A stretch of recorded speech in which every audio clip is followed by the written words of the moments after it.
de la Asociación de Estudiantes de Economía de Ciencias Sociales. Esta asociación, su razón de ser es expandir el conocimiento de los estudiantes y del público en general acerca de la economía. Y estos temas como la Junta de Control Fiscal son muy importantes y relevantes. Y nos gusta pues, que toda la comunidad esté informada sobre esto. Y más aún sobre del expertise de los profesores de nuestro departamento que están aquí presentes. Le agradecemos un montón su presencia y su disponibilidad para este foro. Los participantes van a ser Carlos Rodríguez, nuestro profesor, economista también, va a ser el moderador, el profesor Juan Lara, el profesor Jaime Benson y el profesor Argeo Quiñones. Además nos está acompañando Arnaldo Cruz, quien es experto en presupuesto. Les presento a Carlos Rodríguez, quien va a moderar la actividad. Dejarnos participar aquí en este foro. Básicamente, pues, el foro se trata sobre la Junta de Control Fiscal y lo que vamos a ver es una perspectiva económica sobre los diferentes issues que están relacionados a esta Junta. ¿Okay? Bueno, antes que nada, pues nos acompaña el señor Arnaldo. Gracias. Obviamente, ahora mismo, pues, como dice por ahí, mi day job, soy director de Research y Analytics de Foundation for Puerto Rico, pero soy cofundador del Centro de Investigación y Política Pública, que son la organización responsable del proyecto de Abre Puerto Rico. ¿Alguien sabe de Abre Puerto Rico aquí? 2 o 3, muy bien. Es la principal plataforma de datos abiertos que tiene Puerto Rico ahora mismo y de transparencia gubernamental. También trabajé en la oficina de presupuesto de la ciudad de Chicago por muchos años, implementando diferentes metodologías para hacer presupuestos en la ciudad y intenté,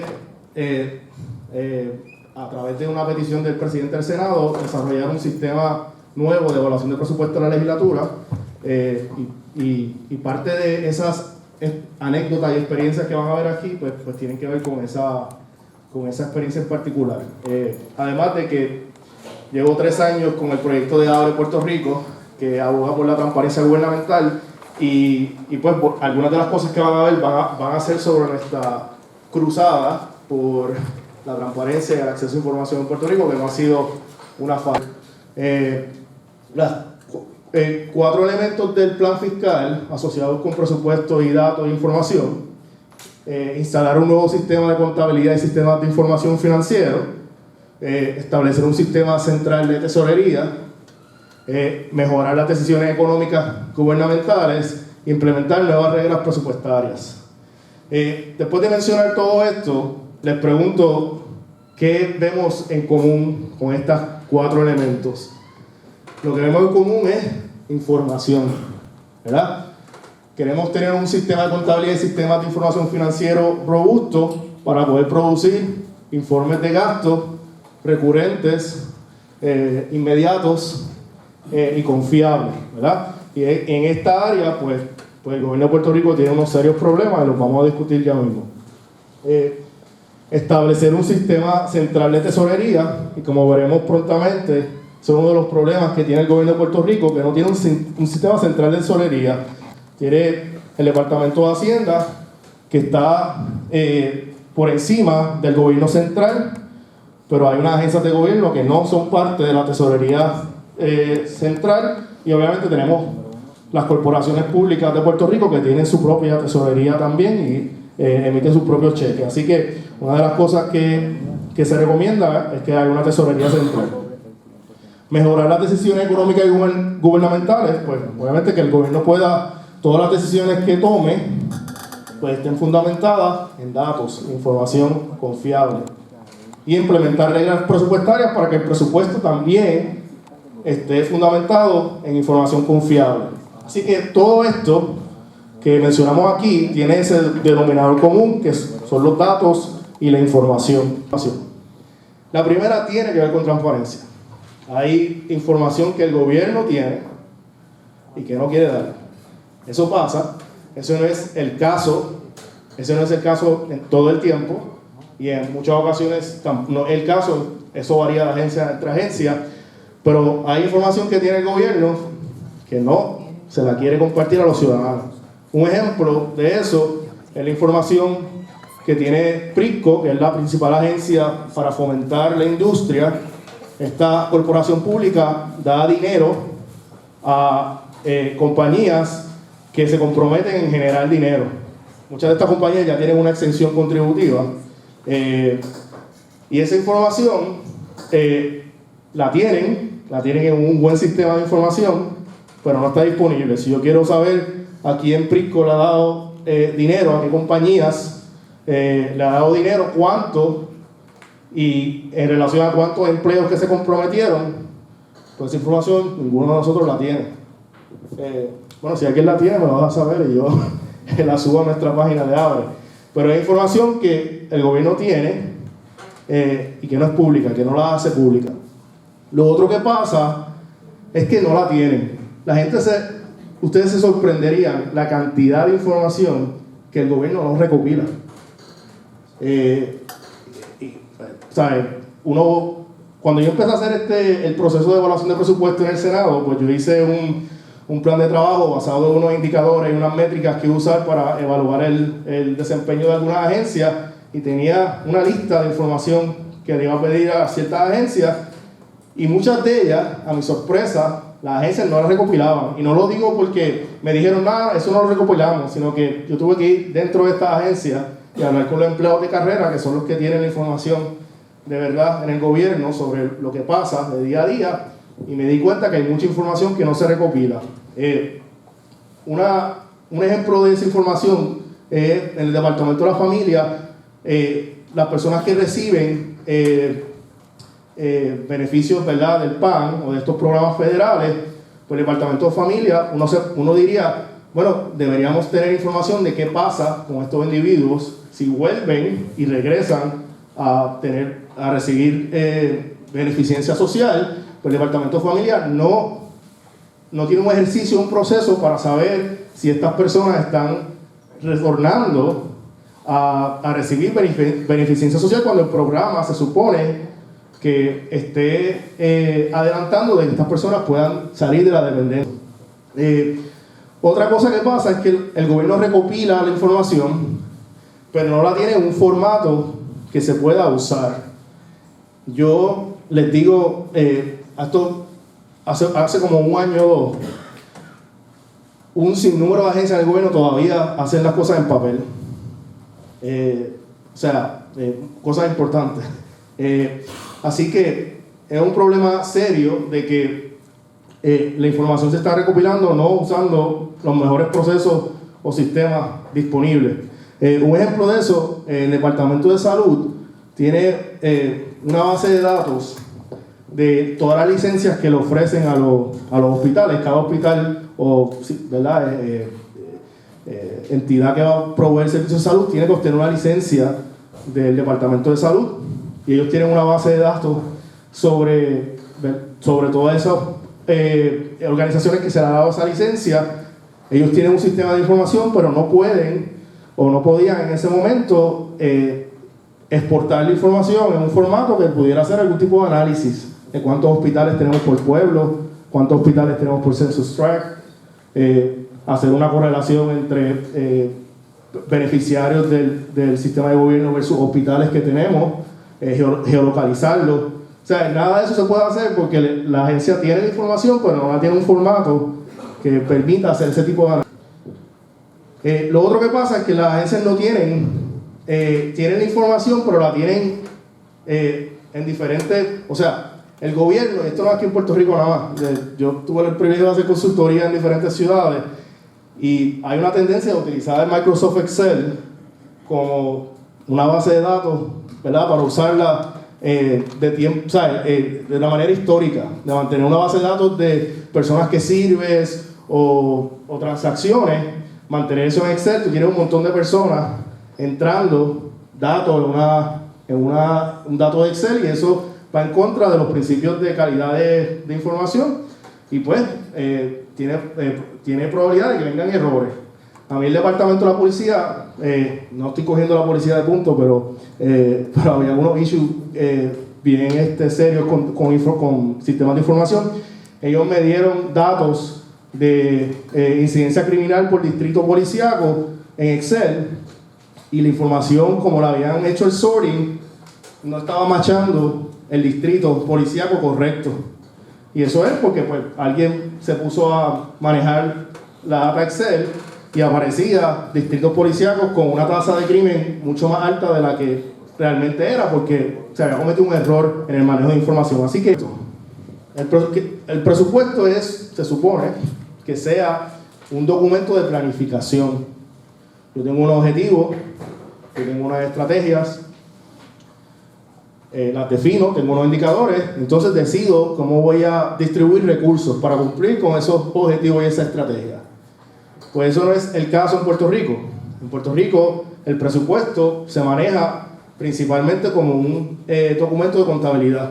Yo sé que muchos de la comunidad economista han criticado al gobierno por ver muchas de estas cosas meramente como un ejercicio de contabilidad, pero se ve de esa manera. Y un presupuesto no se supone que sea un ejercicio de contabilidad, es un ejercicio de planificación.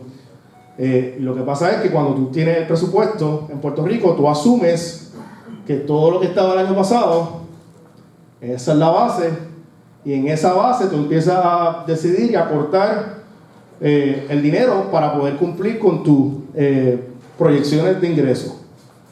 Pues entonces, si es un documento de planificación, y ya tú estás asumiendo que todo lo que está ahí está acordado, pues entonces hay un mismatch entre la planificación y la mayoría de la información que está en el documento de presupuesto. La mayoría de las líneas de presupuesto, y son miles de líneas de presupuesto, la mayoría de las líneas de presupuesto no cambian, se quedan igual. Lo que cambia es 1% aquí, 1% allá. Así que hay un problema, ¿verdad? Hay un reto filosófico de cómo en Puerto Rico se ve el presupuesto y cómo debemos movernos para que se haga un presupuesto como un documento de planificación, y luego que se termine la planificación se decida cómo vamos a distribuir los recursos. Pues el peso de la información que recopila el gobierno es información financiera.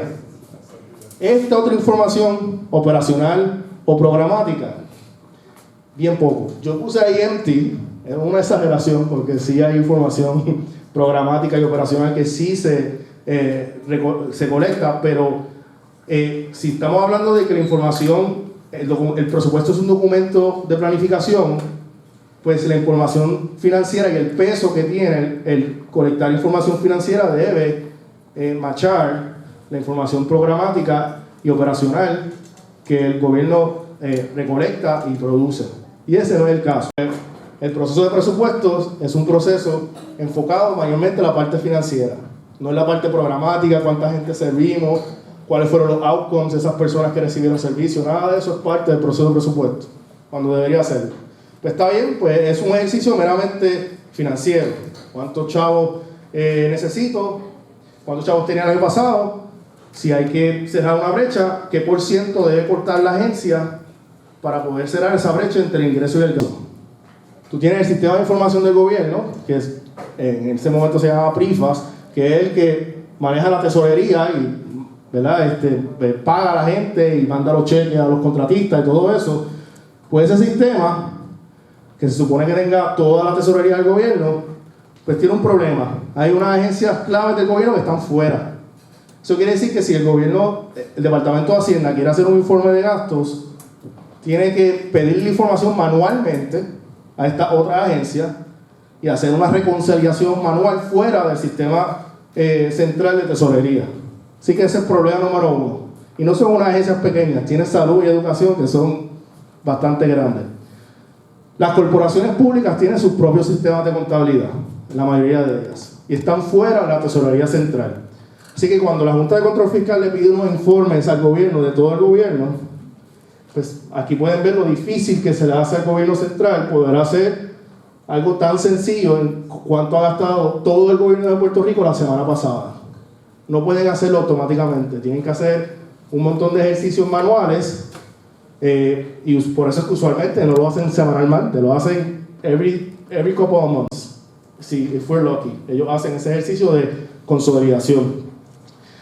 Este otro problema, la Oficina de Gerencia de Presupuesto, quien se supone que maneja el presupuesto en Puerto Rico, no está pegado al sistema financiero.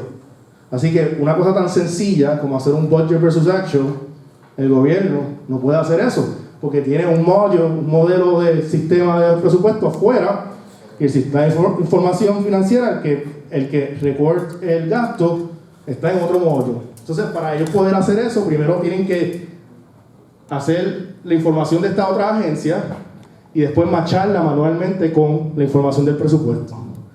Ese es nuestro sistema de información financiero que tenemos ahora mismo en Puerto Rico. ¿Y cuál es el otro problema? La Oficina de Gerencia y Presupuesto. Cuando nosotros hablamos de presupuesto, la legislatura aprobó un presupuesto, estamos hablando exclusivamente del Fondo General. Este número es del 2015, no sé, del 2016, no estoy claro, pero 9.5 billones de dólares.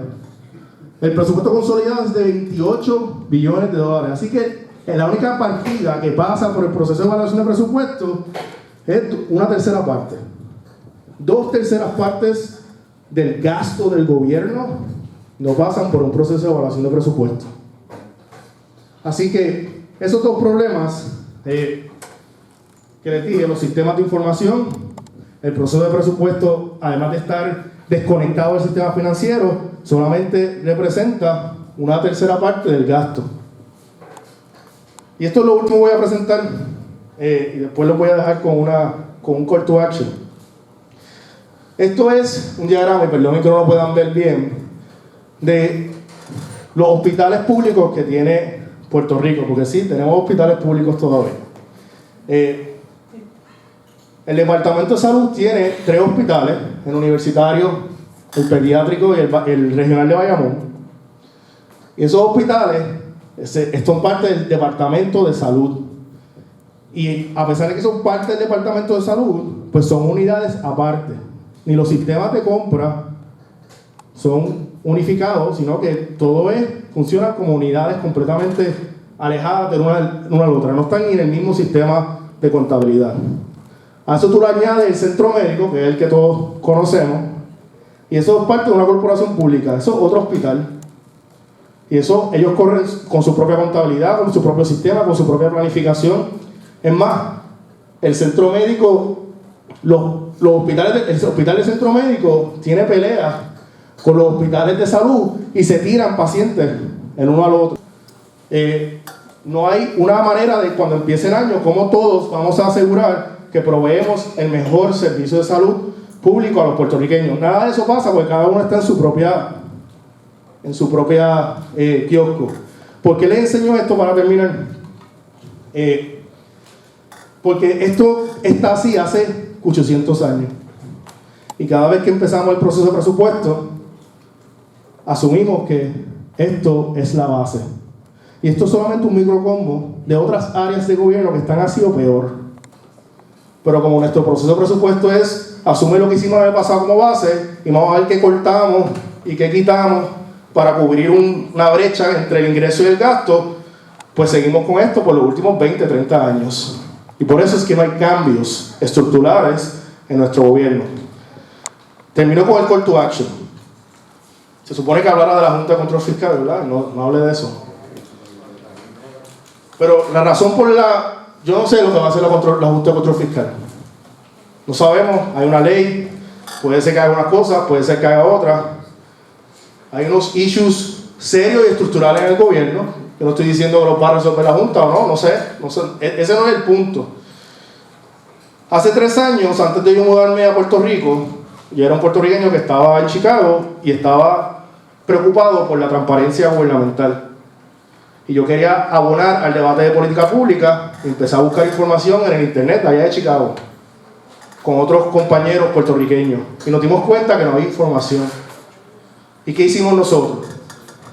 Nosotros, en vez de quejarnos en Facebook, crear un grupo, crear conversaciones o seguir hablando todos los días cuando íbamos a tomarle una cerveza en qué mal está el gobierno y qué mal transparente está, nosotros creamos Abre Puerto Rico, una organización sin fines de lucro que lo hacemos por amor al arte, pero hemos creado la única plataforma de datos abiertos no gubernamental que hay en Puerto Rico y la plataforma de datos que tiene más datos sobre el gobierno en todo Puerto Rico, incluyendo las entidades del gobierno. Hemos creado un índice de salud fiscal, hemos creado un app para que los ciudadanos puedan ver las donaciones a campañas políticas y hemos creado varios proyectos. Les digo eso no para guiarme de lo que hemos hecho en este proyecto, pero este proyecto lo hemos hecho porque nosotros queríamos contribuir a Puerto Rico y no nos sentamos a esperar que el gobierno fuese transparente, que creara una plataforma, que liberara los estados financieros de los municipios, que pusiera las donaciones a campañas políticas en internet. Nosotros no esperamos por eso, nosotros lo hicimos. Y esa es la invitación que le hago a ustedes, que entre todo este humo de la Junta de Control Fiscal y que va a pasar en las elecciones, que ustedes pueden crear valor sin dependencia del gobierno o de una Junta de Control Fiscal. Muchas gracias. Nos va a hablar el profesor Ageo Quiñones. Muy buenas tardes. Agradezco a la Asociación de Estudiantes de Economía de las Ciencias Sociales, a la Facultad de Arquitectura por siempre ceder en los últimos foros este espacio tan privilegiado, y a la presidenta por invitarnos, y a los colegas por estar aquí, y a ustedes por estar aquí para escuchar estas reflexiones sobre la Junta de Control Fiscal, una perspectiva económica. Pero como en la economía hay muchas perspectivas, pues yo me voy a economía. Estamos en un proceso de crisis y reestructuración que es parte del desarrollo capitalista, y que siempre que tenemos una crisis, por lo general, no puedo decir siempre por lo general, se genera un proceso de reestructuración de múltiples niveles. Si entendemos la sociedad como un colectivo de grupos, clases que buscarán apoyar o ser parte de aquellas iniciativas que defienden sus mejores intereses, entonces aquí reconocemos la posibilidad de posiciones contradictorias. Por ejemplo, encontrar a lo mejor muchos empleados y empleadas públicas que apoyan la Junta. Es como decían los pollos apoyar al coronel de Kentucky Fried Chicken, una cosa así. Entonces hay que distinguir, ¿verdad?, entre los niveles de la economía, la ideología y la política, porque podemos ser trabajadores o trabajadores, pero tener la cabeza llena del mundo con las ideas neoliberales o burguesas y apoyar políticas que son inclusive contrarias a nuestros propios intereses. Entonces, en este proceso de reestructuración, los grupos mejor posicionados por su poder e influencia dominan la iniciativa de reestructuración y pretenden en este momento, y esto es a escala global, regresar el péndulo de la historia a la época antes del estado de bienestar y con ello los términos distributivos hacia unas sociedades y unos arreglos económicos con mayor desigualdad. Hay que preguntarse cómo fue que estos grupos fueron adquiriendo tanto poder vis a vis el Estado y la clase trabajadora hasta llegar a la actual situación en que dictan hegemónicamente en el mundo los términos financieros, económicos y sociales, trastocando sociedades a diestra y siniestra con sus políticas de ajustes estructurales. El desmantelamiento del estado de bienestar, unido a los cambios en los modos de producción con mayor concentración industrial, desempleo, subempleo y precarización, es como una prensa de extracción de plusvalía, de ganancia o de excedente que aprieta por ambos lados a la mayoría de la población, por el lado de la producción, por el lado del consumo. Sistemática y abiertamente las clases y grupos dominantes le niegan al Estado los medios financieros para la reproducción del arreglo social, principalmente por la vía fiscal, presupuesto y contribuciones. La gran crisis, 2008, y los rescates lanzados exacerbaron el desequilibrio en las finanzas públicas y agudizaron y exacerbaron y llevaron a nuevos niveles la crisis fiscal, y con ello están forzando el desmantelamiento a distintas velocidades del estado de bienestar ciudadano, más no el corporativo, porque hay que distinguir que este estado de bienestar no solamente aporta para la redistribución del ingreso de carácter progresivo hacia la gente de menores ingresos, es que también existe todo un conjunto de mantengo corporativo que nunca se toca.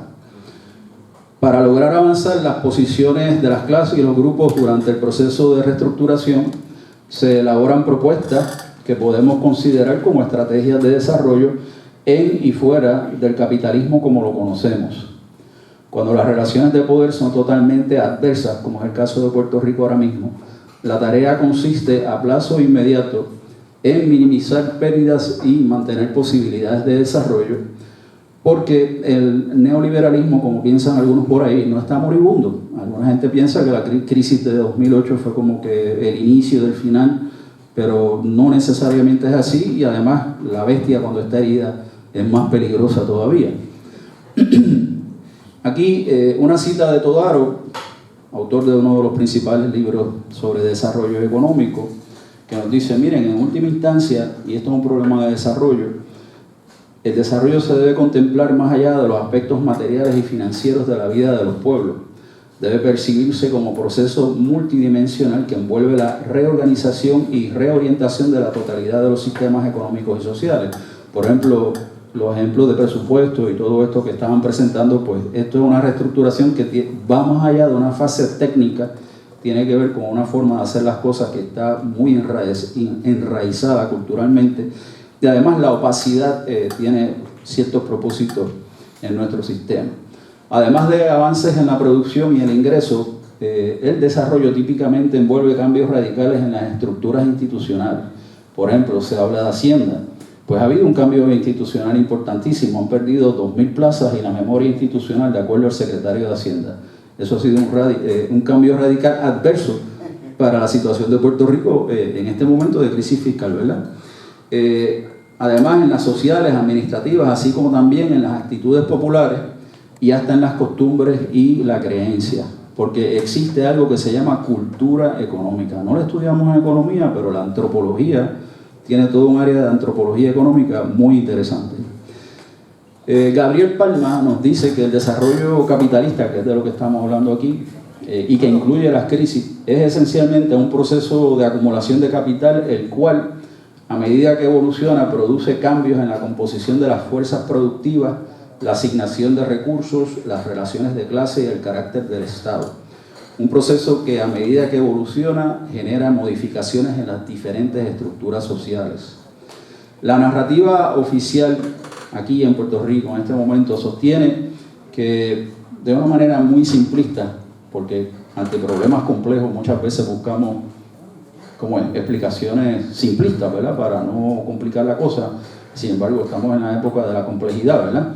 Pues esa narrativa oficial sostiene que todo comenzó a dañarse con la eliminación gradual de la sección 936 a partir de 1996. Entonces, desde allá para acá, en Puerto Rico se ha perdido la mitad del empleo en la manufactura. Por lo menos así dice. Esta es la gráfica del empleo asalariado no agrícola en la manufactura en Puerto Rico desde 1990 hasta 2016. De hecho, desde enero de 1990 hasta agosto, datos preliminares de 2016. La pueden conseguir en el Bureau of Labor Statistics de Estados Unidos, del Departamento del Trabajo. Esta es la gráfica para Puerto Rico, y ciertamente el pico superior allá, el más alto, precisamente está en la misma línea del año 1996, ¿verdad? O sea que inequívocamente de ahí vemos cómo comienza a descender el empleo en la manufactura, empleo asalariado no agrícola. Pues ¿saben qué? Eso pasó en Puerto Rico después de la eliminación 936, y en un acto de empatía increíble en la historia, parece que Estados Unidos también quiso seguir a Puerto Rico.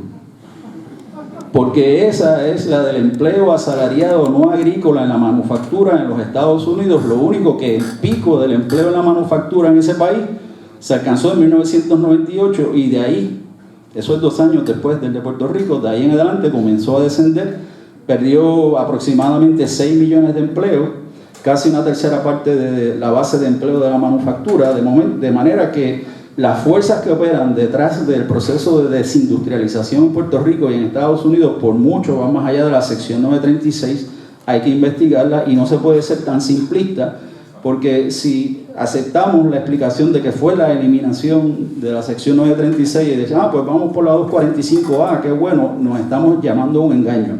No va a ser el país de las maravillas, que no lo fue en aquel entonces, y no lo va a hacer con la 245A.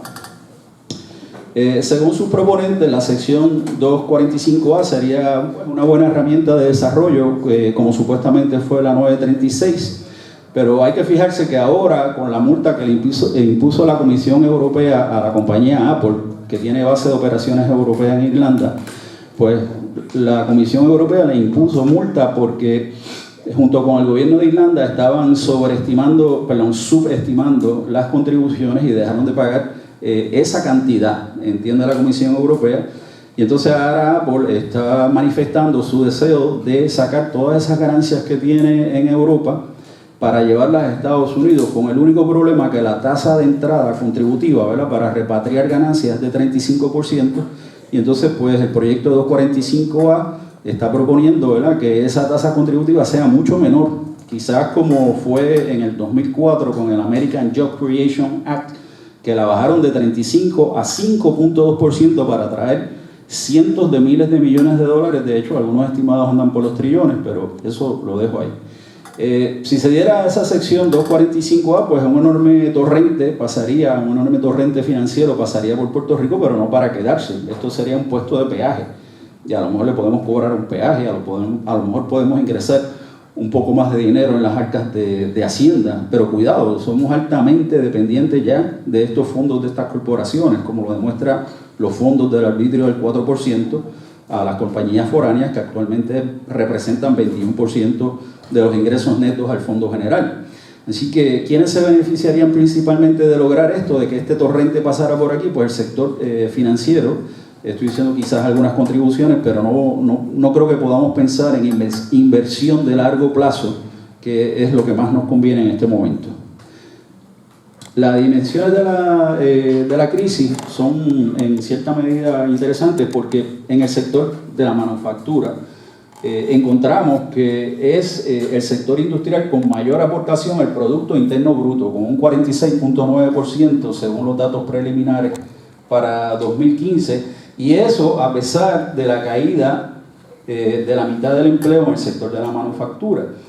Y es que, como todos sabemos, Puerto Rico es un punto de transferencia de ganancias, donde a través de los precios de transferencia y el desplazamiento de la ganancia, pues se traen ganancias de otras partes del mundo, pasan por Puerto Rico, se las adjudican a las actividades en Puerto Rico, y entonces Puerto Rico aparece repatriando 35.600 millones de dólares anuales en ganancias hacia afuera. No es que todas esas ganancias no se produzcan en Puerto Rico, pero uno de los objetivos debe ser investigar qué por ciento de esas ganancias se generan en Puerto Rico. Hay una hipótesis de que ese Producto Interno Bruto está sobreestimado, un 20% podría ser un punto de partida para la investigación.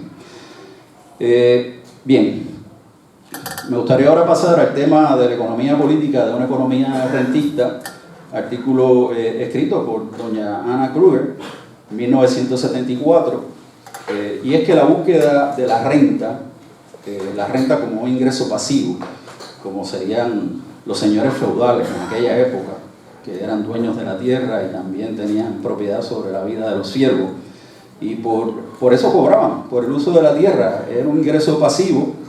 Y en este caso, la renta, como la estamos tratando de presentar para propósito de este análisis, ya no son de señores feudales, pero sí son de señores y señoras que piensan que el presupuesto del gobierno de Puerto Rico, y tanto su categoría de presupuesto como los incentivos y las contribuciones, son recursos que pueden administrar de una forma que le viene bien a la parte que se beneficia, también quienes lo administran se benefician, pero el pueblo de Puerto Rico no necesariamente se beneficia. Entonces encontramos en países del tercer mundo y otros que no son del tercer mundo cómo el aparato gubernamental se utiliza para crear y extraer renta. Y en el caso de Puerto Rico, pues podemos examinar toda la serie de incentivos que tiene el gobierno para el sector privado, que minimizan el riesgo del sector privado y casi garantizan la ganancia. Lo que hay que hacer es muy poco para ganar ese dinero en Puerto Rico entre unos sectores, no estoy diciendo entre todos los empresarios y empresarias del país. Y los políticos, como ustedes sabrán, son considerados como transmisores de renta, y ese es parte del gran malestar que hay en Puerto Rico, que hay en Estados Unidos, que hay en otras partes del mundo, donde pues, los actos de corrupción, la compra y venta de influencia y otros esquemas nos llevan a pensar que sí, los políticos son transmisores de renta, y en el proceso de la toma de decisiones también representan grupos de interés y explotan el aparato gubernamental para su propio beneficio y de aquellos que representan. Durante la época dorada, 1947-73, época dorada para la economía de Puerto Rico y la economía mundial, aquí se creció la economía a un ritmo anual promedio del 6% en términos reales, primó la visión productivista del crecimiento y el desarrollo, contraria, ¿verdad?, a la enfermedad de la especulación y la renta, que es la obtención de ingresos pasivos mediante inversión especulativa, que desembocó en la Gran Depresión de los 1930 y desembocó en la depresión de 2008, que no lo han querido llamar depresión, pero le llaman pues la Gran Recesión. A partir de la crisis de los 70 y en el contexto de una nueva división internacional del trabajo que incorporó a nuevos competidores del tercer mundo en el mercado mundial y en el de los Estados Unidos, el acento rentista del modelo operación manos a la obra aumentó y se abandonó la búsqueda de nuevas ventajas competitivas productivistas. Se intensificaron la búsqueda o la ampliación de las ventajas comparativas, pero de clasificación rentista o digamos de tipos de extensiones. Rara vez aquí en las discusiones serias se habla de productividad, aquí en Puerto Rico, para dar un ejemplo de lo que estoy diciendo. Como parte de esa lógica rentista, más incentivos para seducir la inversión interna y externa, más socialización de los costos, los pagamos nosotros con nuestras contribuciones, mayor privatización de los beneficios, es decir, de la ganancia, incluyendo aquellos para grupos y clases intermediarias locales, gestores de los incentivos, intermediarios financieros, asesores y cabilderos. Porque cuando uno habla de crisis fiscal, es la crisis fiscal del Estado, pero cuando uno habla del Estado en Puerto Rico, tiene que distinguir entre dos niveles principales, el Estado federal y el Estado libre asociado de Puerto Rico. Y entonces, ¿qué encontramos? El Estado apoya el proceso de acumulación, y esto es directito de James O'Connor, la crisis fiscal del Estado, principios de los 70, con un marco jurídico legal muy importantísimo para las transacciones, los contratos, etcétera, etcétera. Y además el Estado provee subsidios incrementales, subsidios cada vez mayores a las empresas, y esto como parte de la amenaza de la globalización. O sea, estamos hablando de que pues, las empresas tienen ahora el poder de negociar los términos, porque si no, me voy para otra localización. Pero el Estado también tiene que lograr un nivel de legitimación de la sociedad capitalista, y es que a medida que avanza el proceso de acumulación y la desigualdad, pues entonces el estado de bienestar mitiga o trata de mitigar esa desigualdad del desarrollo capitalista. ¿Qué pasa? Que en el caso de Puerto Rico el arreglo de la economía rentista probó ser insostenible y ayudó y contribuyó a desatar la crisis fiscal. Y quien ha perdido ahora legitimidad en este proceso es el gobierno del Estado Libre Asociado, y entonces la gente confía en la Junta, la gente confía en los organismos federales porque son los que intervienen y cogen las gangas, son los que cogen a los políticos corruptos, y entonces ahora la Junta viene, entre paréntesis, a arreglar los problemas de Puerto Rico. Con la intensificación del modelo de operación manos a la obra luego de la crisis de la década del 70, se trastocó el delicado balance entre crecimiento económico, acumulación y redistribución necesaria para legitimizar la sociedad capitalista, asignándose preferencia al proceso de acumulación parasitaria rentista en detrimento del bienestar. Contracción de 14% en el Producto Nacional Bruto en los últimos 11 años, caída de 165.000 empleos asalariados no agrícolas entre marzo de 2006 y agosto de 2016, desplome del mercado inmobiliario, pérdida de riqueza, ejecuciones de hipotecas, el reto demográfico del cual se habla mucho, y tenemos también un abismo fiscal en el área de la salud que tenemos que enfrentar. En el área financiera, aunque todo está intermezclado, tenemos los déficits de presupuestos recurrentes, tenemos el financiamiento deficitario, la opacidad. Se tardaron más de 2 años en entregar el último informe financiero consolidado del Estado Libre Asociado. Y se lo pedían allá en el Congreso: ¿dónde está el informe? No, no lo tenemos. ¿Dónde está el informe? Quiero saber cómo están. No, no lo tenemos. Deuda extraconstitucional, que eso es como de algo extraterrestre.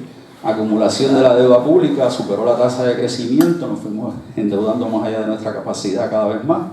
Se fueron acumulando y tenemos un déficit actuarial masivo en los sistemas de retiro, 43.000 millones de dólares, y en los últimos 10 años el gobierno ha dejado de aportar 10.000 millones de dólares a los sistemas de retiro, y un descenso en la clasificación de la deuda a rango especulativo, y ya estamos en la ruta del impago.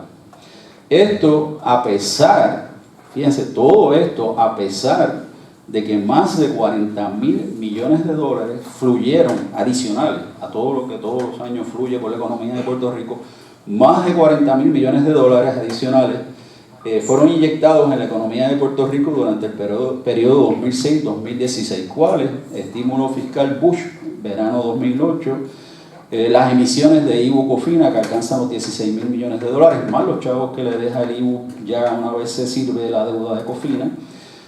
ARRA, American Recovery and Reinvestment Act, que fueron 7.000 millones de dólares. TARP, Toxic Asset Relief Program, que fueron 1.000 y pico de millones de dólares. La intervención del Federal Deposit Insurance Corporation para la consolidación bancaria. El Plan Fortuño, que asignó 500 millones de dólares para el estímulo fiscal, le pagó 750 millones a los suplidores. Las emisiones de deuda general, obligaciones generales, la última 3.500 millones de dólares con rango de chatarra, que fue muy aplaudida, 3.500 millones de dólares de deuda especulativa emitidos y vendidos en Wall Street, las emisiones de la Autoridad de Energía Eléctrica y otras, y los chavos que desde el 2011 el Affordable Health Care Act, Obamacare, está mandando a Puerto Rico para el Medicaid, que son más de 1.000 millones de dólares anuales adicionales y que acaban pronto, y por eso tenemos la crisis fiscal en el renglón de la salud. A todo esto, pues, está ocurriendo una redistribución del ingreso. Si miramos en la distribución primaria del ingreso, y en este caso el ingreso neto, el mismo ha aumentado 18 años, durante 10 años de crisis, 18%, perdón. Las ganancias e intereses netos de la gente que reside en Puerto Rico, que recibe la gente en Puerto Rico, ha aumentado 57%. Las compensaciones a empleados y empleadas ha disminuido un 4%. Y los pagos al exterior se mantienen sólidos con un 17% de crecimiento. Es decir, que tenemos una situación en Puerto Rico donde la gente que recibe y que vive aquí en Puerto Rico recibe ganancias e intereses, recibe el equivalente al 90% de lo que reciben las 900.000 personas que trabajan, más o menos, de acuerdo al empleo asalariado no agrícola. Y los beneficios que recibe la gente en Puerto Rico ahora mismo equivalen a casi al 75% de los beneficios que salen hacia el exterior. Entonces, cuando miramos los planteamientos de política pública, hay mucho énfasis en ponerle un 10% a las ganancias que salen de Puerto Rico, pero ¿y qué vamos a hacer con la redistribución que está ocurriendo internamente? La totalidad de la ganancia de interés que Puerto Rico paga a residentes y extranjeros da una razón de $2.23 que se pagan en intereses y ganancias a los que residen en Puerto Rico en el exterior por cada dólar que devenga una persona asalariada, 900.000 de ellas aproximadamente.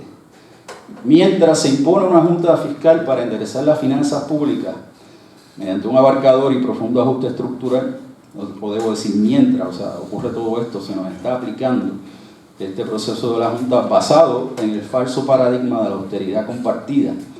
Las clases y los grupos dominantes en el país, aliados con grupos y clases en los Estados Unidos, avanzan su agenda neoliberal con un ataque en varios frentes.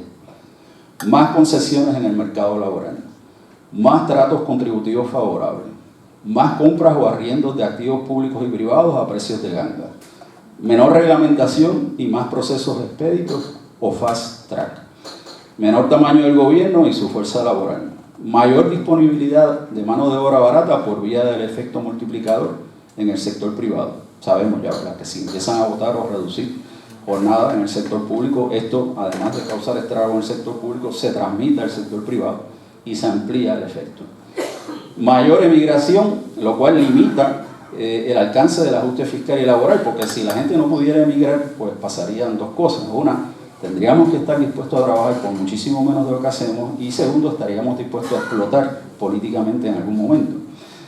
Ahora mismo la Junta obedece a una petición. Mucha gente por ahí dice, la Junta es una imposición imperial. Yo digo, no, la Junta fue una petición de los administradores de la colonia, quienes no supieron utilizar el espacio de autonomía relativa para equilibrar los múltiples objetivos del desarrollo. Acciones correctivas necesarias desde la década del 70 no fueron adoptadas, permitiendo que se llegara a esta situación extrema actual. Y luego fueron a Washington, D.C. a reclamar una moratoria en la deuda, la reestructuración de la misma, incentivos para el desarrollo y paridad en el área de la salud. Y eso porque somos colonia. Hubo un momento aquí en Puerto Rico, en el verano de este año, un poco más allá, que todo el mundo era anticolonialista y todo el mundo decía, esto nos ocurre por ser colonia. Inclusive los partidos coloniales que siempre han propiciado esta relación. Entonces, en otras palabras, se declararon incapaces. fueron a Washington y se declararon incapaces, como si usted fuera al departamento de la familia con un bebé recién nacido y dijera, mira, no lo puedo cuidar, no puedo aguantar el llanto, no sé qué hacer, y después le dicen, pues te lo vamos a quitar, la custodia es nuestra. Y eso han hecho con Puerto Rico. Así que la composición de la Junta y su presidente no debe dejar dudas en cuanto a las funciones, estilos, lineamientos del organismo. El señor José Carrión III representa la incorporación de las relaciones de poder por lazos de sangre, relaciones de negocio y afiliaciones partidistas, y no va a tocar los intereses de su clase social y los amigos del alma. El ajuste estructural será hacia abajo en la jerarquía social, hacia los desposeídos, hacia la fuerza laboral asalariada, pensionados, pensionadas, marginados, marginadas, y a las capas medias como los pymes. Más de la política de austeridad selectiva como la Ley 7 de 2009 y la Ley 66 de 2014 y otras. Junto a la privatización, se trata de un proceso abarcador de desposesión o de desposesión a gran escala. Finalmente, merecemos algo muy distinto a lo que nos está ocurriendo y mucho mejor, como desagravio por más de 5 siglos de relación colonial. Pero jamás pongamos en las manos de los administradores de la colonia aquello que merecemos. Más fondos para la salud en manos de las compañías aseguradoras, un sistema que está roto y quebrado. ¿Qué significa eso? Para transformar esta dominación colonial y neocolonial se necesita identificar a los grupos y clases que se benefician de estas relaciones en nuestro país, desplazarlos del poder y transformar las relaciones con el exterior en una dirección menos asimétrica para lograr el desarrollo y no el país fallido hacia donde nos dirigen. Muchas gracias. En primer lugar, el viernes 8 de julio, yo estuve todo el día en un salón del Tesoro de Estados Unidos en Washington, en entrevistas con funcionarios del Tesoro y de la Casa Blanca, porque me estaban evaluando como un posible miembro de la Junta de Control Fiscal. Y la razón por la que eso ocurrió fue porque me nominó un grupo de personas de la sociedad civil de aquí de Puerto Rico que estuvieron muy activos tratando de colocar a cierta gente dentro de la Junta. Porque aunque no lo dicen públicamente, y ustedes podrían tener la impresión de que están en campaña en la calle oponiéndose a la Junta, privadamente estaban tratando de influenciar a la Casa Blanca y al Tesoro para lograr colocar a la gente que querían colocar dentro de la Junta.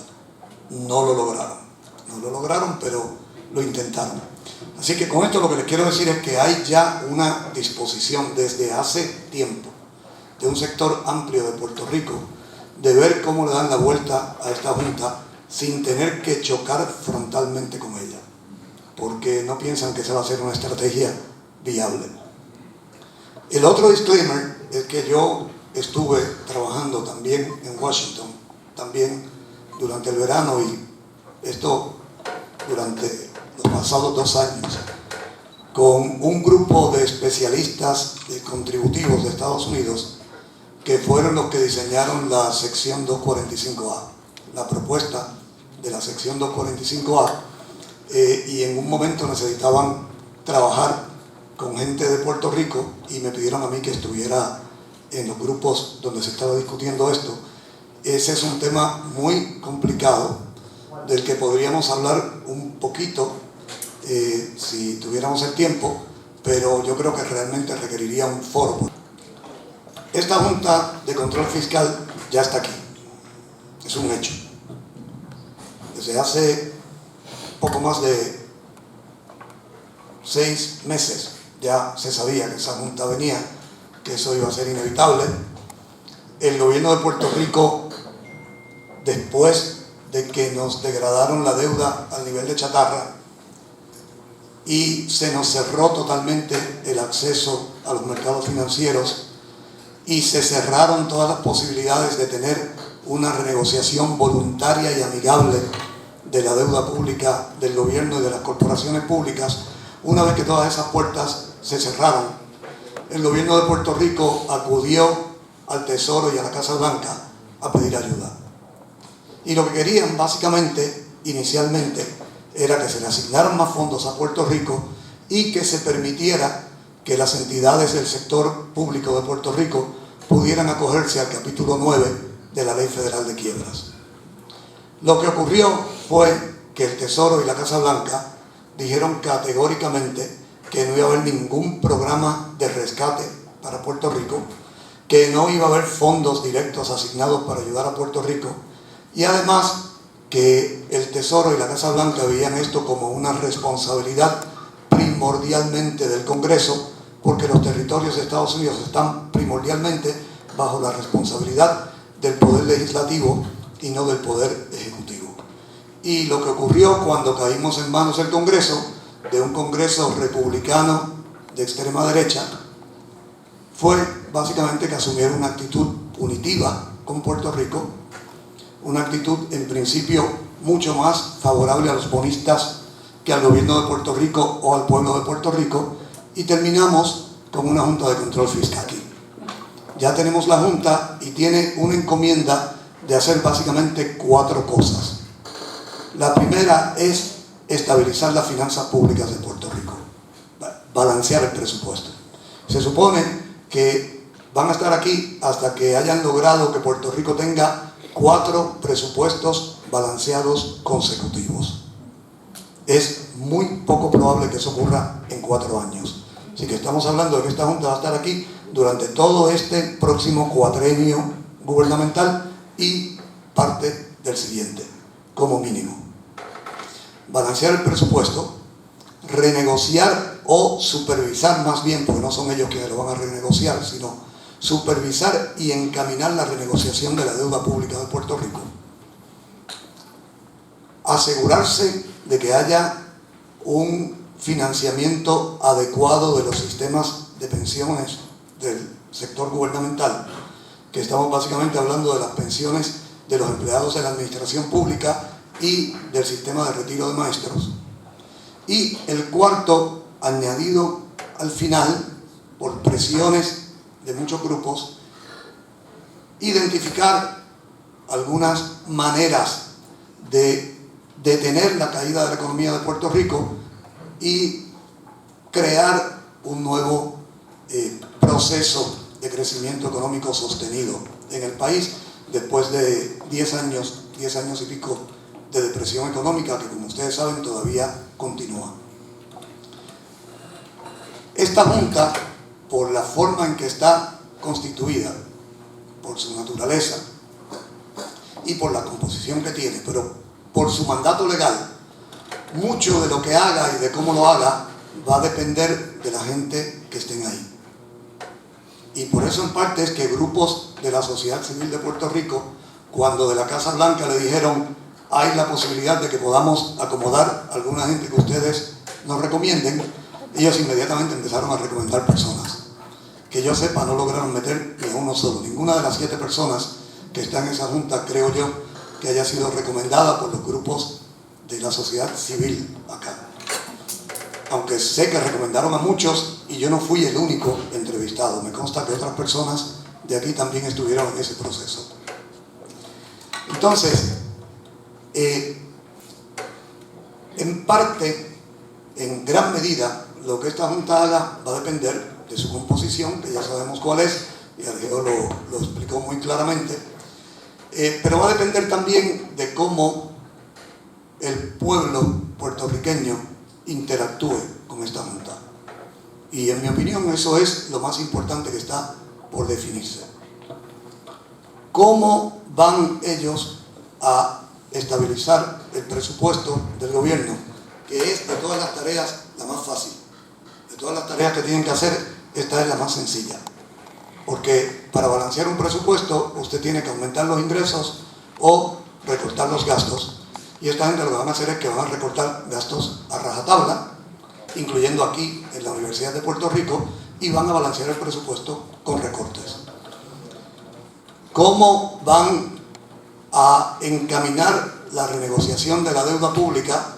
Eso va a ser un proceso más prolongado y más difícil, porque como ustedes seguramente saben, lo que la ley dispone es que la Junta le va a dar la oportunidad a las agencias y a las corporaciones públicas para que inicien un proceso voluntario de renegociación con los bonistas, como el que ocurrió más o menos, podría considerarse no un modelo, pero un ejemplo de lo que ocurrió en la Autoridad de Energía Eléctrica durante un periodo de 2 años, que inicien esa renegociación voluntaria, preferiblemente amigable, y si esa renegociación no funciona, entonces la Junta tiene la autoridad de referir el caso a un juez federal de quiebras. Así que, en efecto, aunque no nos dieron en el Congreso el acceso al capítulo 9 de la Ley de Quiebras Federal, nos lo están dando indirectamente, porque eso es lo que, al fin de cuentas, vamos a tener por intervención de la Junta de Control Fiscal. ¿Y esto qué nos dice? Nos dice, en primer lugar, que el proceso de renegociación de la deuda se va a tardar tiempo, porque usted tiene que darle por lo menos 1 o 2 años a la negociación voluntaria, a ver si funciona, y si no funciona, entonces lo refiere a un tribunal, y el tribunal se puede tardar también 1 o 2 años en lo que llega a una resolución final, y esto no se hace en bloque, sino caso por caso. Por ejemplo, la Autoridad de Carreteras, el municipio X, la agencia tal, los bonos de obligación general, los bonos COFINA, cada una de esas instancias de negociación de deuda es un caso que se va a manejar por separado. En el caso de las pensiones, que es un tema extremadamente delicado, Alejandro lo mencionó, hay un dato que él nos dijo y yo quiero traerlo porque aunque ustedes, algunos lo conocen, es importante que todos tengamos el mismo trasfondo. El sistema de retiro de los maestros del sistema público de Puerto Rico está ya a punto de quedarse sin dinero. Oficialmente se queda sin dinero en el año 2018. Eso es pasado mañana. Quedarse sin dinero quiere decir que hay unos 300 millones de dólares en pensiones de maestros que no tienen de dónde salir. Una de las cosas, y los maestros del sistema público de Puerto Rico no tienen seguro social, no participan en el sistema del seguro social. El sistema de retiro de los empleados del gobierno central, de las agencias públicas, ustedes saben que fue reformado, entre comillas, en una ley hace aproximadamente 1 año y medio, 2 años, pero también está todavía en una posición precaria y hay que inyectarles dinero. Esta encomienda a la Junta se le dio porque el Tesoro y la Casa Blanca forcejearon con el Congreso republicano para obligarlos a que incluyeran el tema de las pensiones en la ley. Inicialmente, el Congreso solamente quería que la Junta se encargara del balance del presupuesto y la renegociación de la deuda y nada más. Y el Congreso y la Casa Blanca lograron, en una negociación que fue muy dura, que aceptaran que hay que también incluir como tema asegurarse que haya un financiamiento que garantice la viabilidad de los planes de pensiones del sector gubernamental. Una de las preguntas que a mí me hicieron varias veces en las entrevistas que me hicieron en Washington fue cómo yo veía el balance entre proteger los intereses de los bonistas y proteger los intereses de los pensionados. Así que ya ustedes se imaginan, por ese tipo de pregunta y por la manera recurrente en que me la hicieron, cómo ellos ven que esto va a ser un gran problema en la Junta. Cómo van a decidir a quién le voy a sacar más dinero, a los pensionados o a los bonistas. A quién le voy a poner a pagar más, a poner más dinero sobre la mesa en última instancia. Y obviamente lo que quisiéramos es que las pensiones se traten como prioridad absoluta y que los bonistas se pongan en un plano muy diferente. Pero no todo el mundo está de acuerdo con eso, y en la composición de la Junta hay predominantemente gente del sector financiero y gente que por su inclinación además ideológica tenderían a favorecer a los bonistas. Lo que yo esperaría que pase en ese aspecto, porque es un tema tan delicado, es que la Junta va a tratar de proteger las pensiones, pero yo sí creo que va a haber cambios en los sistemas de pensiones que afecten más a los que todavía están trabajando y no se han jubilado, cosas como aumentarles la aportación, alargarles el tiempo de trabajo antes de ser elegible para los beneficios, reducirle los beneficios futuros esperados para esos grupos, y que a los que están actualmente recibiendo pensiones se les trate de no tocar, y que si se toca sea en las pensiones más altas, en el 1 o 5% de las pensiones más altas. Pero ni siquiera eso lo podemos dar por un hecho.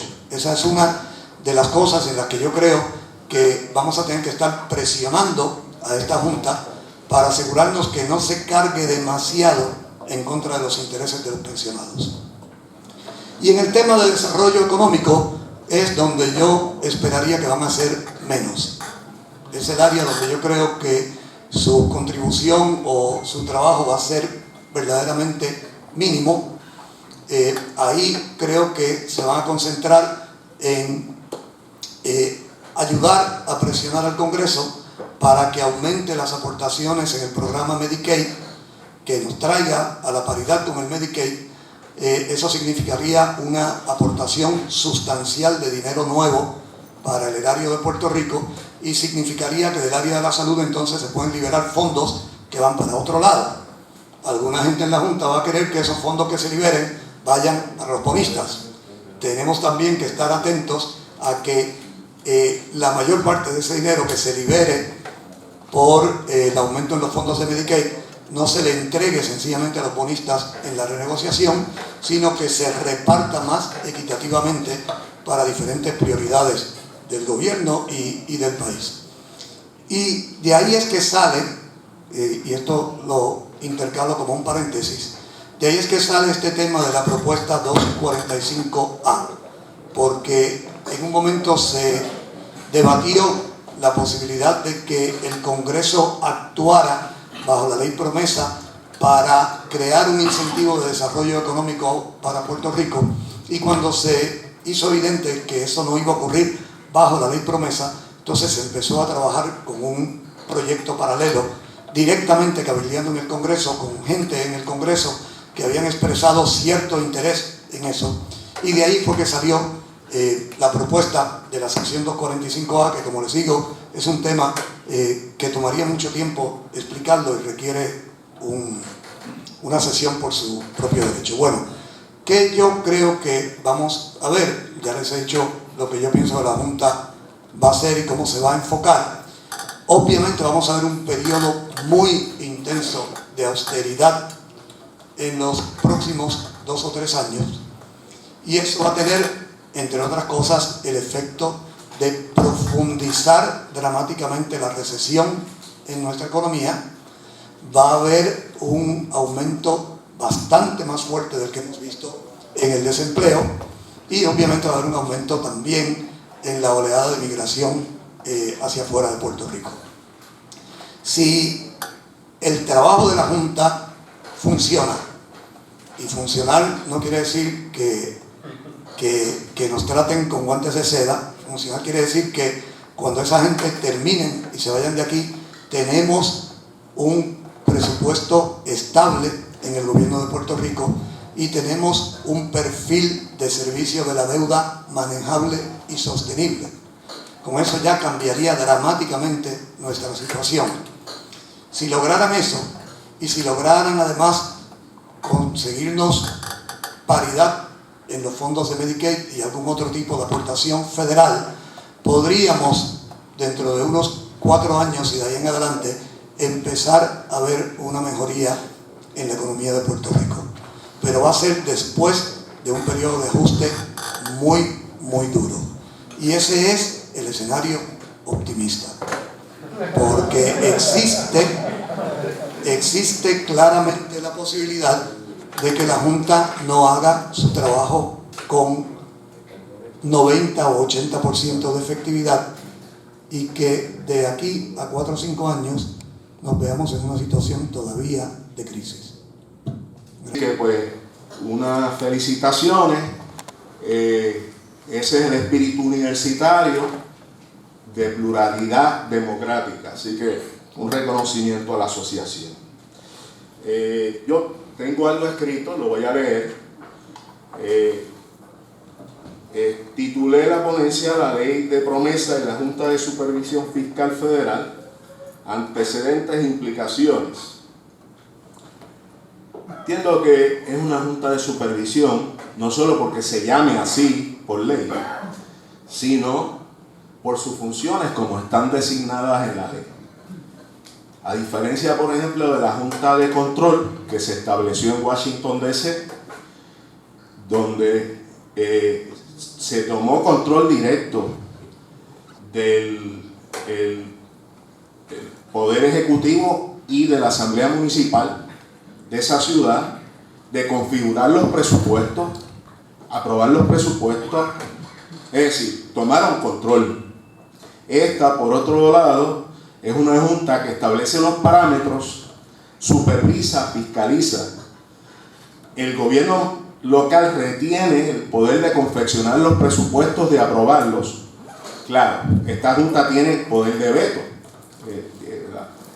pero puede tornarse, si el gobierno no cumple con los objetivos establecidos por la junta, puede tornarse a la larga en una junta de control. Así que hay que hacer la distinción porque es importante, porque hay diferencias, hay consecuencias importantes entre ambos aspectos. La aprobación por el Congreso Federal en junio pasado de la Ley de Supervisión, Administración y Estabilidad Económica para Puerto Rico, o PROMESA, por sus siglas en inglés, se da luego de una década de depresión económica y de múltiples décadas de estancamiento económico, situación que fue agravada por el mal manejo de la gestión fiscal y financiera por varias de las administraciones gubernamentales durante los pasados 22 años. El mal de fondo consiste en que la economía de Puerto Rico perdió hace décadas su capacidad de crecimiento, su capacidad de incrementar la producción, los ingresos y de crear riqueza y empleos, agravando hasta tornarse insostenible los crecientes déficits fiscales y la consiguiente deuda pública. En fin, hemos llegado, luego de décadas de estancamiento, contracción económica y deficiente manejo del presupuesto y la deuda pública, a la insolvencia y quiebra del gobierno de Puerto Rico. No es un secreto que nuestra condición territorial colonial históricamente ha conllevado una camisa de fuerza que nos ha privado de varias herramientas esenciales para alcanzar un crecimiento y desarrollo económico sostenible, tales como un marco jurídico que provea certeza y estabilidad a la inversión directa privada, poder político en las instancias que toman las decisiones fundamentales que nos afectan y la igualdad o paridad en la asignación de fondos federales. Dicha desventaja jurídico-institucional se ha intentado aliviar parcialmente con leyes especiales del Congreso y mecanismos compensatorios tales como la exención contributiva local y federal sobre las ganancias de las corporaciones continentales, la inmigración como válvula de escape y el crecimiento del empleo y el gasto gubernamental para compensar por la insuficiente creación de empleos del sector privado. Dicho ciclo compensatorio fue relativamente funcional mientras propiciaba un crecimiento moderado de la actividad económica, pero una vez fue incapaz de sostener dicha expansión moderada de la economía, el mismo se tornó insostenible e implosionó.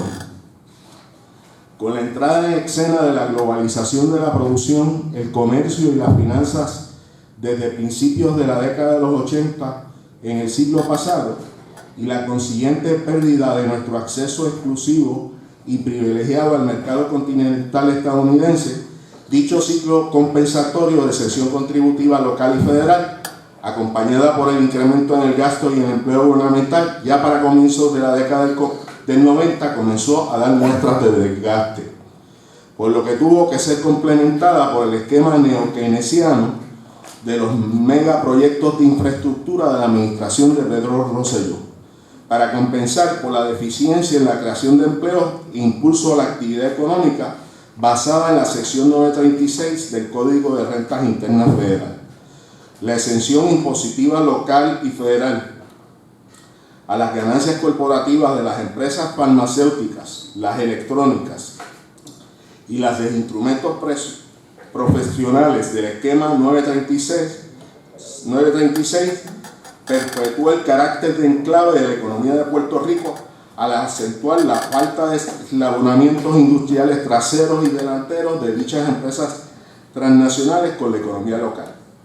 A la vez convirtió a Puerto Rico en un paraíso fiscal para el traslado de sus ganancias globales por medio del uso de los precios de transferencia en las transacciones comerciales entre sus filiales en la isla y las del resto del mundo de su red corporativa.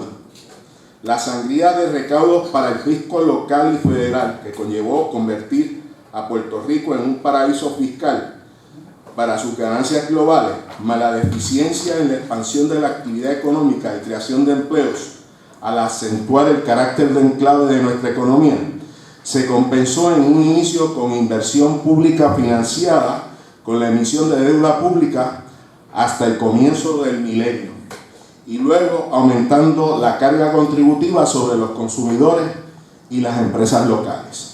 Una vez se agotó la estrategia neokeynesiana basada en los megaproyectos de infraestructura que propició un crecimiento moderado de la economía entre el 1995 y el 2000, entramos en una fase de estancamiento económico que comprendió entre el año 2001 y el 2006.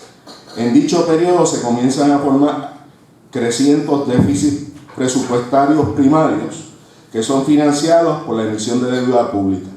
Al estancarse el crecimiento económico, el ciclo compensatorio de eximir de impuestos a las megas ganancias corporativas globales que terminan en Puerto Rico por ser un paraíso fiscal, junto a la descontrolada emisión de deuda pública para financiar los crecientes gastos operacionales del gobierno y mantener la desproporcionada nómina gubernamental, se hizo insostenible y comenzaron las degradaciones de la deuda gubernamental por las agencias clasificadoras de deuda. El intento de la presente administración gubernamental de balancear los presupuestos vía la imposición de sobre 90 nuevos impuestos al consumo y la producción local han agravado la contracción económica y como resultado las proyecciones de recaudos no se han cumplido. Los déficits presupuestarios, por ende, se han mantenido y hasta expandido, con el agravante que la degradación a grado especulativo de los bonos de obligación general del gobierno central, así como de los bonos de múltiples corporaciones públicas, en febrero del 2014 han cerrado la llave de la emisión de nueva deuda, tanto al gobierno central como a dichas corporaciones. La incapacidad del gobierno local y algunas corporaciones de cumplir con el pago del principal e intereses sobre bonos y deudas en vencimiento y continuar operando se vio comprometida por nuestra condición territorial al no tener la capacidad jurídica de contar con un mecanismo local de reestructuración de deudas y no poder acogernos al capítulo 9 del ordenamiento federal para dicho propósito. Al encontrarnos en un limbo jurídico como consecuencia de nuestra condición de inferioridad e indefensión jurídico-político territorial colonial, no contamos con una herramienta para defendernos de los reclamos legales de los múltiples acreedores para el recobro de sus deudas. Ante dicha situación de vulnerabilidad e indefensión del gobierno local, ante los litigios de los acreedores en los tribunales federales, una coalición bipartidista gubernamental y del sector privado, con el apoyo de la administración Obama, cabildeó intensamente en el Congreso para que aprobara legislación que nos proveyera la protección jurídica que carecemos contra los reclamos de los acreedores en los tribunales, por medio de una moratoria o stay federal, así como de dotarnos de un mecanismo federal especial de reestructuración de deudas. Es meritorio recalcar la paradoja de la extraña coalición opositora a que el Congreso legislara para proveernos dicha protección.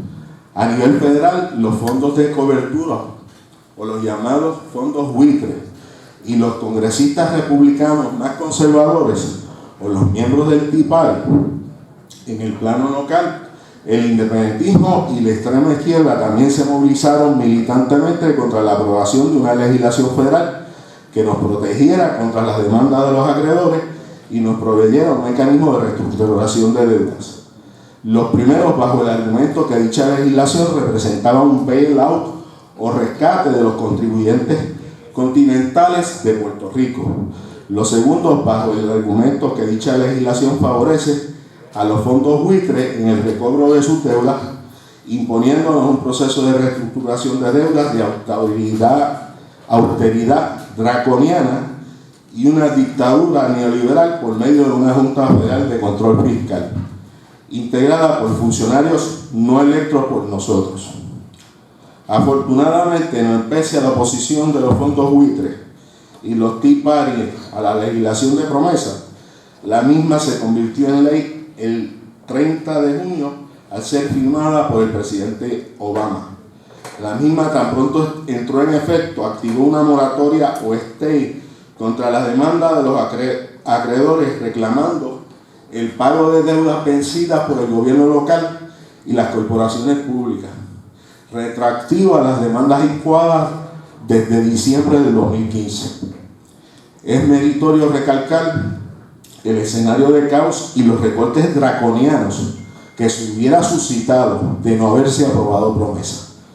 Los múltiples litigios iniciados por diversos fondos buitres desde diciembre del 2015 en el Tribunal Federal, más los que se hubieran radicado a partir del 1 de julio de no contar con la protección de la moratoria federal a las mismas, se puede extender hasta el 1 de mayo, que se puede extender hasta el 1 de mayo del 2017, hubiese desatado una cadena caótica de interdictos judiciales, congelando cuentas bancarias del Departamento de Hacienda y varias corporaciones públicas, conllevando el cierre de varias de estas agencias y corporaciones y despidos abruptos de empleados públicos.